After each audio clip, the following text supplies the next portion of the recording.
काही लोक अशी असतात ना, जी नेहमी उशिरा येतात आणि स्वतःचं काम अगदी शिताफीने इतरांवर ढकलतात. हा हा हा टोमणा माझ्यासाठी होता का? नाही नाही. पण यातूनच ना आपल्या आजच्या या सखोल चर्चेची अचूक ओळख होते. आज आपण आपल्याकडे असलेल्या नोंदींवरून एका अत्यंत लाडक्या म्हणीचा वेध घेणार आहोत. ती म्हणजे लेख बोले सुने लागे. नक्कीच. आणि आपला उद्देश फक्त सासू सुनेच्या मालिकांमधल्या कटकटींवर बोलणे हा नाहीये. हो, बरोबर. तर ही म्हण म्हणजे भारतीयांची संवादाची एक प्रकारची ऑपरेटिंग सिस्टीम कशी बनली आहे हे आपल्याला समजून घ्यायचंय. एक्झॅक्टली. म्हणजे या म्हणीचा उगमच मुळी एका भारी गोष्टीतून झालाय. अशी एक गोष्ट सांगितली जाते की एका घरात एक खूप चांगली पण थोडी आळशी सून होती. आळशी म्हणजे नक्की कशी? म्हणजे सकाळी उठायला उशीर करायची आणि मोबाईल तर हातातून खालीच पडायचा नाही. आता सासूबाईंना हे सगळं दिसायचं, पण थेट बोललं तर घरात वाद होणार हे नक्की होतं. साहजिक आहे. मग सासूबाईंनी काय केलं? त्यांनी सकाळी 10 वाजले तरी सून उठली नाही, तेव्हा थेट सुनेला काहीच न बोलता लहान नातवाला जवळ घेतलं आणि म्हणाल्या की बाळा, काही लोक ना सूर्य डोक्यावर आला तरी उठत नाहीत. बापरे. आणि नातू तर बिचारा निष्पाप असतो. तो लगेच म्हणाला असेल की आजी, तू आईबद्दल बोलतेस का? अगदी तेच. बस तेवढ्यात आतल्या खोलीतून आणि स्वयंपाकघरातून भांड्यांचा आवाज यायला सुरुवात झाली. सुनेला बरोबर समजलं. हा हा भारीच. माझ्या मते हा प्रकार म्हणजे अंधारात गोळी चालवायची, पण ती नेमक्या लक्ष्यावरच लागणार याची खात्री असण्यासारखं आहे. उत्तम उपमा आहे ही. आणि अंधारात गोळी चालवण्याचं मुख्य कारण असं की उजेडात नेम धरला तर समोरच्याला गोळी लागताना दिसेल. हो, म्हणजे रक्ताचे डाग आपल्याच अंगावर उडतील. बरोबर. म्हणजेच थेट बोललं तर घरात उगीच महाभारत सुरू होईल. पण एका अर्थी हा प्रकार थोडा पॅसिव्ह अग्रेसिव्ह नाहीये का? म्हणजे थेट न बोलता समोरच्याला मानसिक त्रास देण्यासारखा आहे. हो आहे ना. मग लोक असं थेट का बोलत नाहीत? घरात भांडण नको म्हणून का? इथेच समाजशास्त्र येतं बघ.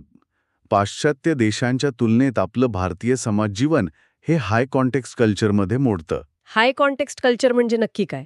म्हणजे आपल्याकडे ना थेट कन्फ्रंटेशन किंवा भिडण्याची भीती असते. थेट बोललं तर समोरच्याला राग येईल आणि नाती बिघडतील अशी धास्ती असते. अच्छा, म्हणजे नाती तुटू नयेत म्हणून ही शक्कल लढवली जाते तर? हो, त्यामुळे लोक हा इनडायरेक्ट मार्ग निवडतात. सामाजिक सलोखा टिकवून आपला मुद्दा पोहोचवण्याचं हे आपलं एक हिडन टॅलेंट आहे. खरंय.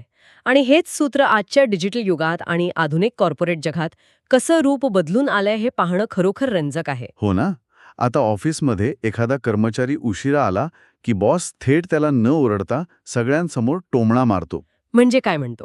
बॉस म्हणतो की काही लोकांना मंडे म्हणजे संडे वाटतो बहुतेक. आणि तो उशिरा आलेला कर्मचारी लगेच लॅपटॉप उघडून एकदम सिरियस चेहरा करून कामाला लागतो. अगदी बरोबर. आणि मित्रांमध्ये सुद्धा हे होतं. बिल द्यायची वेळ आली की वॉशरूमला जाणारे मित्र असतातच. हा हा हा. आणि व्हॉट्सअप स्टेटस तर याचं सर्वात मोठं उदाहरण आहे. अरे ती तर विचारूच नकोस. स्टेटस असेल की काही लोक बदलत नाहीत, फक्त त्यांचा फायदा बदलतो. आणि कोणी विचारलं कोणाबद्दल लिहिलंय, तर उत्तर येतं की ज्याला लागू होईल त्याने समजून घ्यावं. हा लेख बोले सुने लागे चा एकदम डिलीट अवतार आहे. हो ना.